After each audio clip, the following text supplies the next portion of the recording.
আপনি দেশের প্রধানমন্ত্রী, আপনার সমাবেশে মানুষ যায়, হ্যাঁ প্রচুর মানুষ আপনার জনসভায় যোগ দেয়,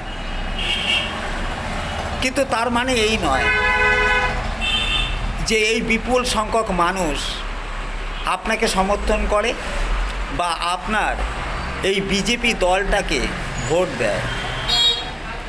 কিছু মানুষ যায় যারা আপনার দলের সমর্থক, যারা আপনার কথায় উজ্জীবিত হওয়ার জন্য যায়, আর কিছু মানুষ যায় যারা আপনাকে দেখতে যায়, দেশের প্রধানমন্ত্রীকে স্বচক্ষে দেখার জন্য তারা ভিড় জমায় আপনার জনসভায়। আর কিছু মানুষ তারা ভিড় করে আপনার জনসভাতে যারা গল্প ভালোবাসে, গল্প শুনতে, জুমলার গল্প, যে জুমলার গল্প 11 বছর ধরে তারা শুনতে অভ্যস্ত, আপনার মুখ নিঃসৃত জুমলা গল্প। সারা দেশে 100টি স্মার্ট সিটি, পেট্রোল ডিজেলের দাম কম, বছরে 2 কোটি বেকারের চাকরি, গঙ্গা দূষণ নির্মূল, কালো টাকা উদ্ধার, প্রযুক্তির গল্প, কর্মসংস্থানের গল্প, মেকি শিল্প স্থাপনের গল্প, দারিদ্র্য মোচনের গল্প। হ্যাঁ, আপনার মুখের জুমলা গল্পগুলো তারা কৌতুক ভরে উপভোগ করে, তাই তারা ভিড় জমায় আপনার জনসভায়। তার মানে এটাই দাঁড়ালো, সমাবেশে প্রচুর মানুষ মানেই সব আপনার ভক্ত নয়, আপনার সমর্থক নয়, আপনার দলের ভোটদাতা নয়। মাননীয় প্রধানমন্ত্রী, আপনাকে সম্মান জানিয়ে বলছি, সারা ভারতবর্ষের মতো এরকম একটা বিশাল দেশের, একটা রাজ্যের একজন মানুষ আপনি। দেশের প্রধানমন্ত্রী মানেই এই নয় যে সারা দেশের সমস্ত রাজ্যের ভাষা আপনাকে জানতে হবে, শিখতে হবে, বুঝতে হবে, বলতে হবে।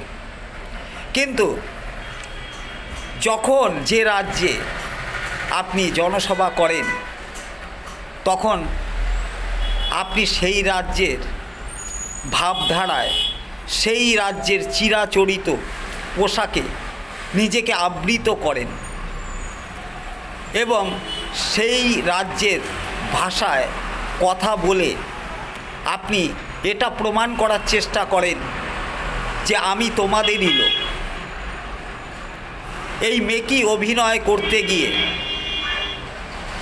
আপনি যেটা করেন সেটা হচ্ছে সেই রাজ্যের সংস্কৃতির উপরে একটা আঘাত, বা সেই সংস্কৃতিকে আপনি একটা বিরূপ আচরণের মাধ্যমে কলঙ্কিত করেন।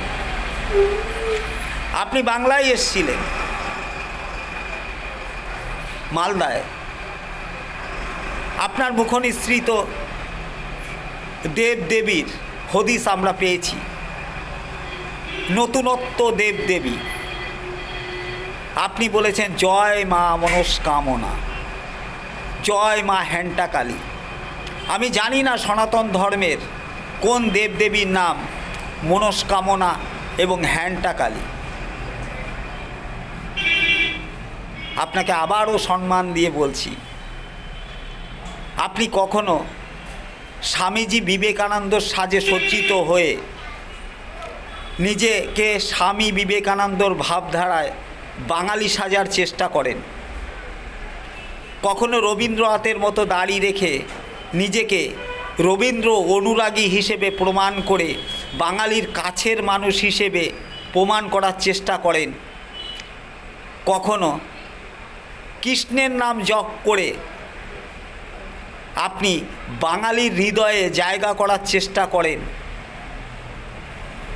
আবার কখনো আপনি জয় মা হ্যান্টা কালী জয় মা মনস্কামনার মতো নতুন দেবদেবীর আবির্ভাব করিয়ে বাংলার দেবদেবীর বিকৃত নাম প্রকাশ করে হাসির খোরাক হন। আমরা চাই না মাননীয় প্রধানমন্ত্রী, আপনি আপনার নিজস্ব ভঙ্গিমায় থাকুন, নিজস্ব ভঙ্গিমায় আপনি বিচরণ করুন। আপনি প্রধানমন্ত্রী, সারা ভারতবর্ষের মানুষের সম্মানীয় প্রধানমন্ত্রী। যে দলই করুক না কেন, দেশের সর্বোচ্চ আসনে আপনাকে মান্যতা করাই তো আমাদের ধর্ম। আপনারা প্রতিনিয়ত হিন্দু ধর্মের রক্ষাকর্তা হিসেবে নিজেকে জাহির করছেন। আপনারা বলছেন সনাতন ধর্ম নাকি বিপদে। দেশের 19% সংখ্যালঘু মানুষের কারণে যদি 80% হিন্দু ধর্মের মানুষ বিপদে থাকে, তা সেই বিপদের গল্পটা কি মিথ্যে নয়?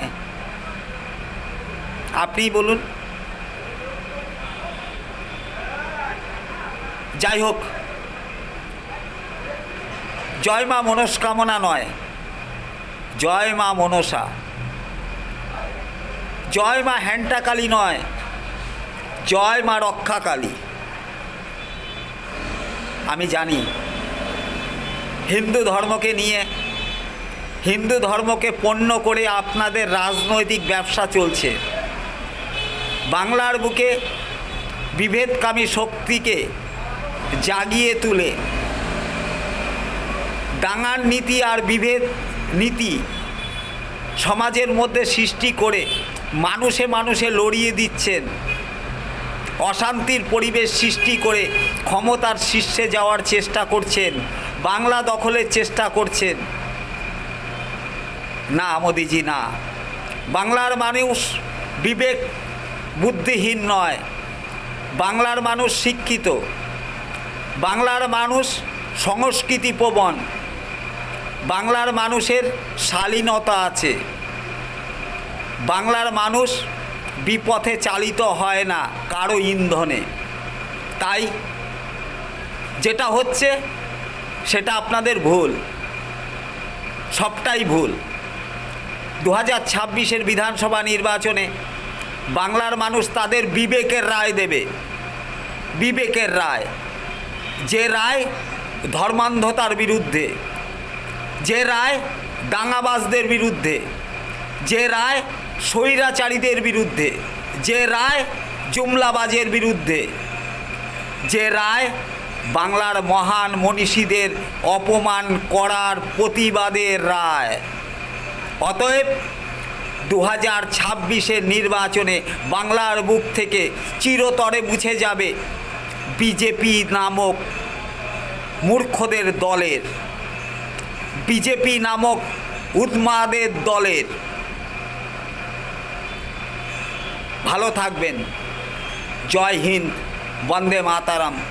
মমতা ব্যানার্জি জিন্দাবাদ, সেনাপতি অভিষেক ব্যানার্জি জিন্দাবাদ, মা মাটি মানুষের সরকার জিন্দাবাদ, তৃণমূল কংগ্রেস জিন্দাবাদ।